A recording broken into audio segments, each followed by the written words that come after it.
Good శుభోదయం. morning. ఈ It's రోజు Saturday, శనివారం జూన్ June 13, 13th, 2026. 2026. ఈ What a రోజు wonderful day సజీవముగా to be ఉండటం alive. ఎంతటి అద్భుతం. While thousands వేలాది of మంది so-called వర్తమాన message బోధకులమని pastors are చెప్పుకునే joining the పాస్టర్లు Confederation of మృగం Churches, యొక్క ముద్రను taking on the ధరిస్తూ mark of the beast, సంఘ సమాఖ్యలో Satan has చేరుతున్నారు. found their weakness and సాతాను they వారి have fallen. బలహీనతను కనుగొన్నాడు, వారు పడిపోయారు. But the కానీ ముందుగా predestinated seed నిర్ణయించబడిన won't be విత్తనము deceived. మోసపుచ్చబడదు. They are వారు నిల్వ fortified చేయబడిన with the ఆహారంతో stored up food. బలపరచబడ్డారు. They are Rahab pressing చేసినట్లే play వారు and ప్లే obeying బటన్ నొక్కి just like విధేయత Rahab చూపుతున్నారు. did. ఆమె మరియు ఆమె She and all her ఇంట్లోని house వారందరూ were రక్షించబడ్డారు. saved. ఆ రోజు The తీర్పు దూత prophet అయిన said, యెహోషువ Joshua, the రాహాబు ఇంటిని judgment దాటి angel, వెళ్ళాడని ప్రవక్త passed చెప్పాడు. Rahab's house ఎందుకంటే that day ఆమె ఆ because గుర్తును she ప్రదర్శించింది. displayed ఆమె the ఒక token. హోమ్ టేప్ సంఘం. She was a home tape church. దేవుడు వారికి God పంపిన ఆ destroyed పునర్జీవనాన్ని all the other తిరస్కరించిన churches మిగతా that సంఘములన్నిటినీ refused దేవుడు that నిర్మూలించాడు. revival God had sent them. ఈ అంత్యకాలంలో I want మీరు to ఎవరో encourage you మీ గుర్తింపును కనుగొనడానికి to token listen table to the token 63-0901M మరియు and 63-1128 ఈ వినమని నేను find మిమ్మల్ని your ప్రోత్సహించాలనుకుంటున్నాను. identification of who you are in this end time. ఇప్పుడు సహోదరుడు జోసెఫ్ బ్రెన్హామ్ Now, నుండి the పక్షిరాజులు Eagles కూడుకొనుచున్నవి లేక, gathering together letter ప్రియమైన from ఎన్నుకోబడిన Brother Joseph వారలారా, Branham. క్రొత్త జన్మ అనగా క్రీస్తై ఉన్నాడు. అది ఒక ప్రత్యక్షత అయి ఉన్నది. దేవుడు మీకు ఈ గొప్ప మర్మమును బయలుపరిచాడు, మరి అది ఏ క్రొత్త జన్మ అయి ఉన్నది. ఇప్పుడు ప్రత్యక్షత పరిపూర్ణముగా సమాధానంలో ఉన్న చోట ఆ గుంపంతా కూడినప్పుడు మీరేమి చేయబోతున్నారు? ఆయన తన వధువుకు ఆయన యొక్క వాక్యమును బయలుపరుస్తూ దేవుడు తన పక్షిరాజు గుంపంతటిని పరిపూర్ణమైన సమాధానంలోనికి సమకూర్చుతున్నాడు. దావీదు వలె ఒక రాజును కలిగి ఉండాలన్న దేవుని విధానము సరియైనది, మరియు అందరూ ఒక్క ఆలోచన క్రింద కేంద్రీకృతమై ఉంటారు. ఎలాగంటే ఒక్క నాయకుడైన బాతు మరియు ఒక బాతుల గుంపు లేదా మొదలగు వాటి వలె ఉన్నది. మీరు వారిలో ఇద్దరు లేదా ముగ్గురిని తీసుకోలేరు. అప్పుడు మీరు వారందరినీ కలుగలుపు చేసి మీరు ఏదో రకమైన ఆలోచన తీసుకొస్తారు. అలాగైతే ప్రభువా, మేము ఏం చేయాలి? మీరు చేయవలసిన ఒకే ఒకటి ఏమిటంటే నా స్వరమును తెలియజేయడమే. వారు దానిని ఎరుగుదురు, ఏలైనగా నా గొర్రెలు నా స్వరము ఎరిగి ఉన్నవి. ప్రభువా, ఈ దినమునకు నీ పరిపూర్ణమైన స్వరము ఏమిటి? దానిని చెప్పడం వలన నేను మిమ్మల్ని అభ్యంతరపరిచినట్లయితే నన్ను క్షమించండి. అయితే బహుశా అది కోపం తెప్పించి ఉండవచ్చని నాకు అనిపిస్తున్నది. కానీ నేను మీకు దేవుని స్వరంనై ఉన్నాను. మా హృదయం అంతటితో మేము దాన్ని నమ్ముతున్నాము. ప్రభువా, మాకు ఈ విధంగా అనిపిస్తున్నది. విజ్ఞాన శాస్త్ర పరంగా వారు దేనిని రుజువు చేయవలసిన అవసరం లేదు, లేదా దాని గురించి ఏ సద్యుకున్నైనా లేదా పరిచయున్నైనా లేదా మరి దేనినైనా అడగనవసరం లేదు. నేను దానిని చెప్పాను, వారు దాన్ని నమ్ముతారు. ఏదైనా నా గొర్రెలు నా స్వరం వింటాయి. నీ వధువునకు టేపులలో ఉన్న స్వరము అంటే ఏమిటి? ఇది అక్షర రూపంలో ఉన్న దేవుని స్వరమై ఉన్నది. ఎందుకంటే పాత మరియు క్రొత్త నిబంధన కలిపి ఇది యేసుక్రీస్తు యొక్క సంపూర్ణ ప్రత్యక్షతే ఉన్నది. ఆమేన్. విషయం అదే ఉన్నది. టేపులు ఇంకనూ ఈ రోజు కూడా ప్రాముఖ్యమేనా? నాకు అది తెలుసు. నేను ఈ భూమి మీద నుండి వెళ్ళిపోయిన తర్వాత ఆ టేపులు మరియు ఆ పుస్తకాలు సజీవంగా ఉంటూనే ఉంటాయి. మరియు యవ్వనస్తులైన మీలో అనేకులు రాబోయే దినములలో ఇది ఖచ్చితంగా సత్యమై ఉన్నదని కనుగొంటారు. ప్రభువా, టేపులు మరియు పుస్తకాలు నీ వధువు కొరకు ఉంచినట్టు నీ యొక్క జీవిస్తున్న సజీవమైన పరిచర్య అని మేము నమ్ముతున్నాము. టేపులు ఎందుకని మేము వినవలసిన అత్యంత ప్రాముఖ్యమైన స్వరమై ఉన్నది? మనము ముందెన్నడూ జీవించినట్టు అత్యంత మోసపూరితమైన కాలంలో జీవిస్తున్నాం. అది సాధ్యమైతే ఏర్పరచబడిన వారిని సైతం మోసపరుస్తుంది. ఎందుకంటే వారు అభిషేకమును కలిగి ఉన్నారు. వారు ఆ మిగతా వారి వలె దేనినైనా చేయగలరు. ఎవడైనాను దీనికి ఒక్క మాటను కలిపినా లేదా దీని నుండి ఒక్క మాటను తీసివేసిన మీరు ఎక్కడో ఒక దగ్గర ఒక అంతిమమును కలిగి ఉండవలసి ఉన్నారు. తద్వారా మన అంతిమము దేవుని వాక్యమై ఉండవలసినది. దేవుని యొక్క వాక్యము మరియు దేవుని యొక్క స్వరము ఒకటేనని నీవు మాకు బయలుపరిచావు. నీవు బైబిల్ను రాసినప్పుడు నీవు ప్రవక్తలతో చేసినట్లే స్వరము అనగా స్వయంగా దేవుని యొక్క పలుకుబడిన తలంపులే అయి ఉన్నవి.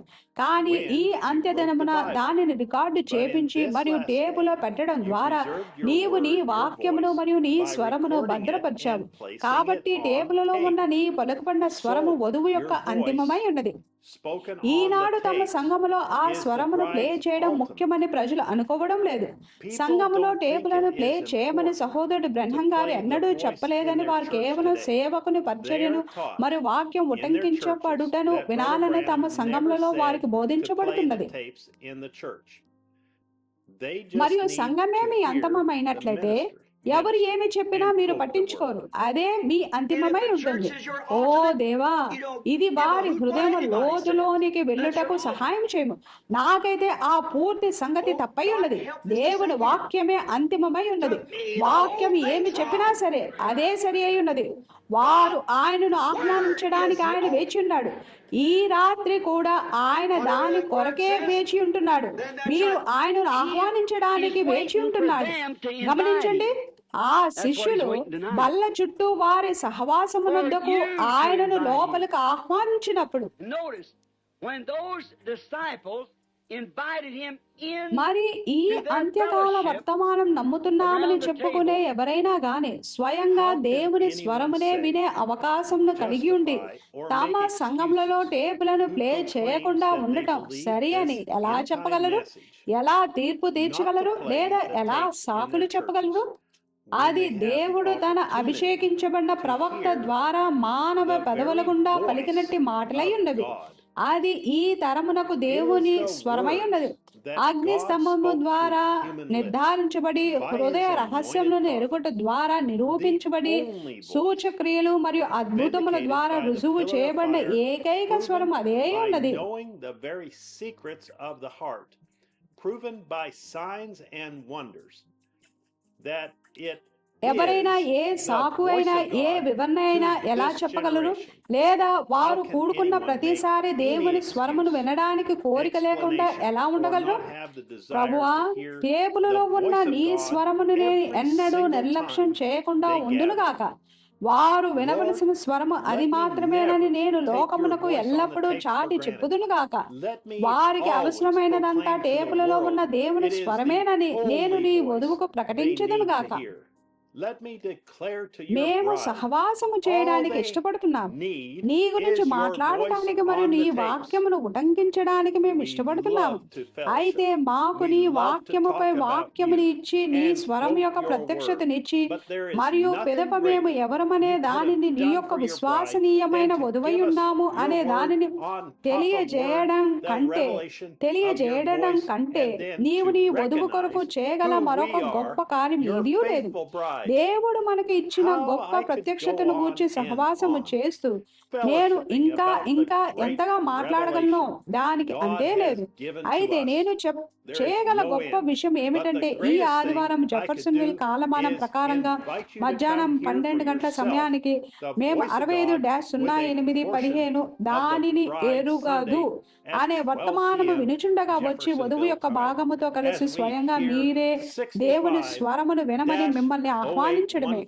సహోదరుడు జోసెఫ్ బొన్హామ్ చదవవలసిన లేఖనములు ప్రకటన 3:14-19 ప్రకటన గ్రంథం 3:14. లవదీకలో ఉన్న సంఘపు దూతకు ఇలాగు రాయను, ఆమేన్ అనువాడును నమ్మకమైన సత్యసాక్షియు దేవుని సృష్టికి ఆదియునైన వాడు చెప్పు సంగతులేమనగా, నీ క్రియలను నేను ఎరుగుదును. నీవు చల్లగానైనను వెచ్చగానైనను లేవు. నీవు చల్లగానైనను వెచ్చగానైనను ఉండిన మేలు. నీవు వెచ్చగానైనను చల్లగానైనను ఉండక నులివెచ్చనగా ఉన్నావు గనక నేను నిన్ను నా నోట నుండి ఉమ్మివేయను ఉద్దేశించుచున్నాను. నీవు దౌర్భాగ్యుడవును, దిక్కుమాలిన వాడవును, దరిద్రుడవును, గ్రుడ్డివాడవును, దిగంబరుడమై ఉన్నావని ఎరుగకనే నేను ధనవంతుడును, ధనవృద్ధి చేసి ఉన్నాను, నాకేమీ కొదువు లేదని చెప్పుకొనుచున్నావు. నీవు ధనవృద్ధి చేసుకొనున్నట్లు అగ్నిలో పుటం వేయబడిన బంగారం నీ దిశములు సిగ్గు కనబడ ఉండునట్లు ధరించుకొనుటకు తెల్లని వస్త్రములను నీకు దృష్టి కలుగునట్లు నీ కన్నులకు కాటుకుని నా యొద్ద కొనమని నీకు బుద్ధి చెప్పుచున్నాను. నేను ప్రేమించు వారిని అందరినీ గద్దించి శిక్షించున్నాను గనుక నీవు ఆసక్తి కలిగి మారు మనసు పొందుము. కొలసీలు 1:9-20 అందుచేత ఈ సంగతి వినిన నాట నుండి మేమును మీ నిమిత్తము ప్రార్థన చేయటం మానక మీరు సంపూర్ణ జ్ఞానమును ఆత్మ సంబంధమైన వివేకమును గలవారును ఆయన చిత్తమును పరిపూర్ణముగా గ్రహించిన వారునై ప్రతి సత్కార్యములో సఫలమగుచు దేవుని విషయమైన జ్ఞానమందు అభివృద్ధి పొందుచు అన్ని విషయములలో ప్రభువును సంతోషపెట్టినట్లు ఆయనకు తగినట్టుగా నడుచుకొనవలనియు ఆనందముతో కూడిన పూర్ణమైన ఓర్పును దీర్ఘశాంతమును కనుపరిచినట్లు ఆయన మహిమ శక్తిని బట్టి సంపూర్ణ బలముతో బలపరచబడవలనియు తేజోవాసులైన పరిశుద్ధుల స్వాస్థ్యములో పాలువారమగుటకు మనలను పాత్రులుగా చేసిన తండ్రికి మీరు కృతజ్ఞతాస్తుతులు చెల్లింపవలనని దేవుని బతిమాలుచున్నాను. ఆయన మనలను అంధకార సంబంధమైన అధికారంలో నుండి విడుదల చేసి తాను ప్రేమించిన తన కుమారుని యొక్క రాజ్యాన్ని వాసులుగా చేసెను. ఆ కుమారుని యందు మనకు విమోచనము అనగా పాప క్షమాపణ కలుగుచున్నది. ఆయన అదృశ్య దేవుని స్వరూపి అయి సర్వ సృష్టికి ఆది సంభూతుడై ఉన్నాడు. ఏదైనగా ఆకాశముందున్నవయో భూమి అందున్నవయో దృశ్యమైనవి గాను అదృశ్యమైనవి గాను అవి సింహాసనలైనను ప్రభుత్వములైనను ప్రధానులనైనను అధికారములైనను సర్వమును ఆయన యందు సృజింపబడును. సర్వమును ఆయన ద్వారాను ఆయనను బట్టి సృజింపబడును.